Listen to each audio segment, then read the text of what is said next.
everyone! This is Hardly Bardly. Today I am bringing you another horror game. This one called Walking on a Star Unknown. Now, I haven't played this, but I do know that it came out late last year, and it was on the same site as a list of other horror games that I really much enjoy, such as Paranoiac and Misao, so I wanted to give this a try. So, a couple of little things here. We are going to be using the up and down buttons. I did try to give this a start before. I didn't get too far into it because I realized that it wasn't recording properly at the time. So, yeah, that's why it has continue up. But we can use the up and down buttons to start. And anyway, here we go.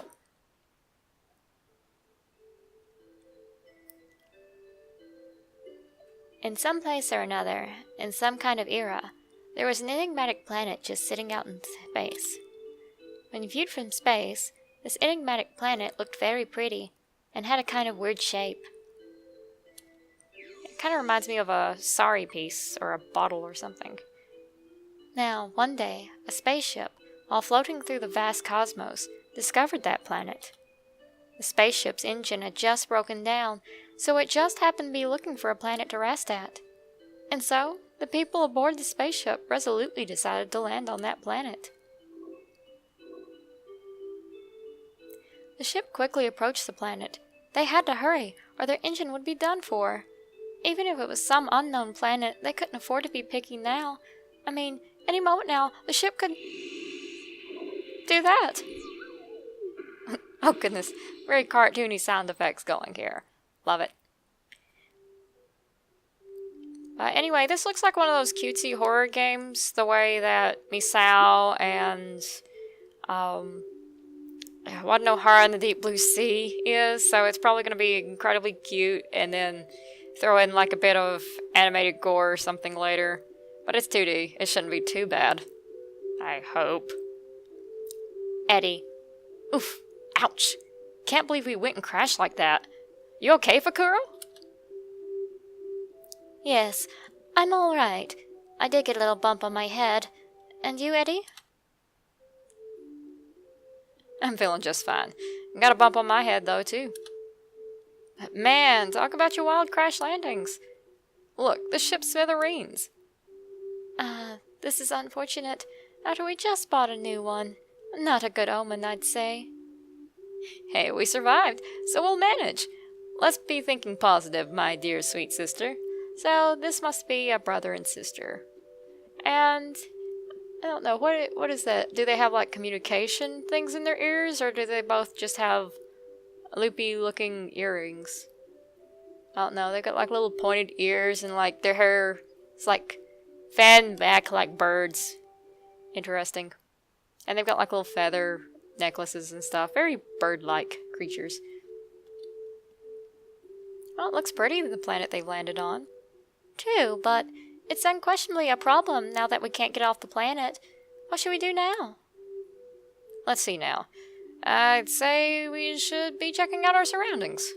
But unknown planets are dangerous. First, let's get things from the ship that can help us explore the unknown. And sorry if the background music was a little too loud, folks. I've tried to turn it down just a hair. But it's still very nice to hear, so I want to make sure it's good, so here's hoping. I see. Yes, that's true. I hope there are still things of use inside the ship. So anyway, we can directional buttons to move around. And here we go. So let's go check things out. So our menu button is C, so enter, we have no items. C also is our backspace. So Fakuro is our leader, and Eddie is the follower. Oops. I meant to check out what Eddie's stuff has. Nothing. Info. Day. Our Day is a character? Okay. That's interesting. So we can give them items. We can save the game. I'm going to save it over that one because I didn't get too far in that one to begin with. And we have 19 Starvey. No, I don't want to quit. Hit the wrong one. I meant to exit out. Okay, so enter is our action button here.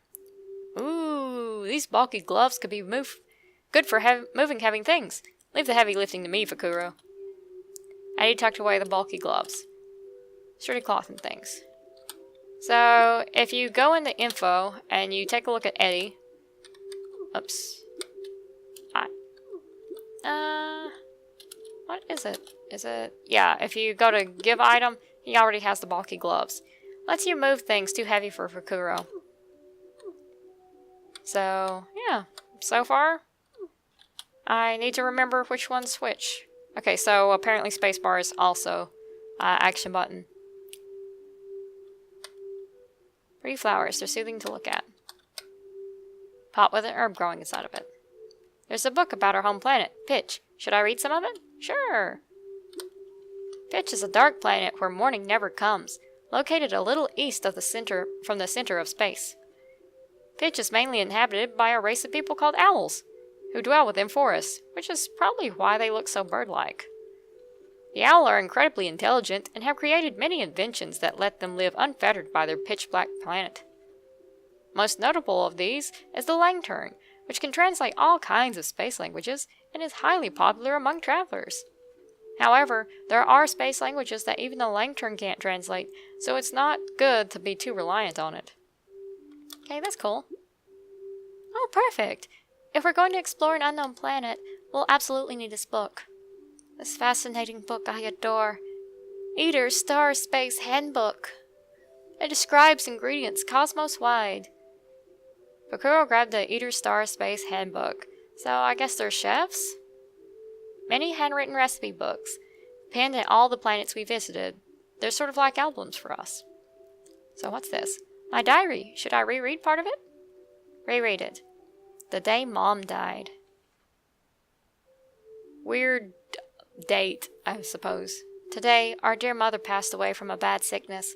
Our mother, more strict and loving than anyone. We, your children, were able to grow so much because of your love. Thank you for everything. I'm sure you have worries, but for now, please rest in peace. Your words and the many recipes you taught us will always live on in our hearts. So let's see some more of this. The day we left home. Mother, on this day, we will be leaving our planet Pitch. So yeah, they are owls and they are from the planet Pitch. Eddie talked to me while I was mourning the loss of you. He said, let's realize Mom's dream together. So yeah, I did choose the right character to voice here. Someday, we'll travel across the stars as a family and spread delicious meals across the cosmos. Yes, that was your dream. In order to mourn you, and in order to right ourselves from our own sadness, we will be chasing that dream. Mother, we'll take some of your bones along, because we want at least a part of you to come with us on our journey through space. Okay, so, a little on the morbid side, but okay, cool. I mean, people take urns with them, so I mean, what's the difference between an urn of ashes and some bones, you know? Yeah. Our days in space. Mother, it seems we've gotten fairly accustomed to living in space. Eddie is supporting me like always and giving me encouragement, and seeing all these different planets is a lot of fun. And also, whatever planet we live on, the many meals you taught us to make have been making people smile. Our great mother, we hope your dream can be realized while we're still alive. Okay, so apparently they are traveling space chefs. So that's cool. Let's see what's over here. Can we lay down on the bed? A bed of smooth wood. Some of Mother's bones are kept underneath. Okay then. I mean, I guess that's a nice place to keep them. A map of just a small portion of space. Eddie drew it himself, so he has an attachment to it. Looks more like it's attached to the wall to me. Tee hee. Okay, so let's take a look around here. Trash. Nothing. Broken pieces of spaceship. Enter a certain password to open a door to the unknown. I know nothing. Enter a certain six-digit password to be sent a special present. Let's see. 1, 9, 5, 3, 8, 7? Well, you know, one could hope. Oh yes, Eddie. If we're landing on an alien planet, we can't forget our lanterns. They're the best of lamps, capable of translating many languages. Let's take one each. Gotcha, Fakuro. Understanding the language is key. Let's always keep these on us. Fakuro and Eddie each grabbed a lantern. She looks like she's kind of hunched over. The engine is a piece of junk now, but the parts that control the spaceship haven't been damaged too much. Yikes! Stepped on something. The force of the crash sure made a mess of this place. A yellow charm and a pinky ring, huh? Where did we buy this stuff? Oh, that takes me back. They're blessed charms we bought at the temple celebration on Festive. The yellow one is a cha-ching charm. Try saying that 10 times fast. And this ring is said to improve your sixth sense. Ah, yeah, that's right. But we just stuck them in the bag. How about we take one each? Fakuro put on the sprightly ring, and he put on the cha-ching charm. All right, should be prepared to go now. Well then, our exploration of a star unknown begins. Are you ready, Fakuro? Total title drop right there. I was born ready, Eddie. Let's keep a cautious lookout and wander around outside.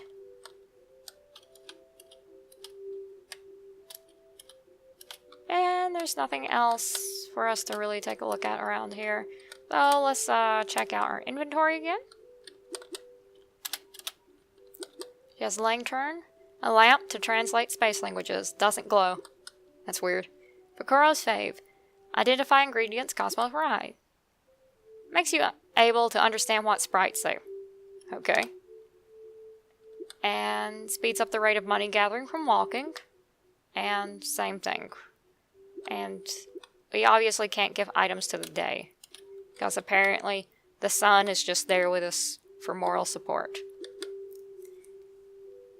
Alright, so I'm going to go ahead and save this game here. And this is a nice little introduction to this game. So if you all like this video, please hit the like and subscribe buttons. And don't forget to hit the notification bell too, so you can check out new videos as soon as they come on the scene. Alright, this has been Harley Barley, signing out.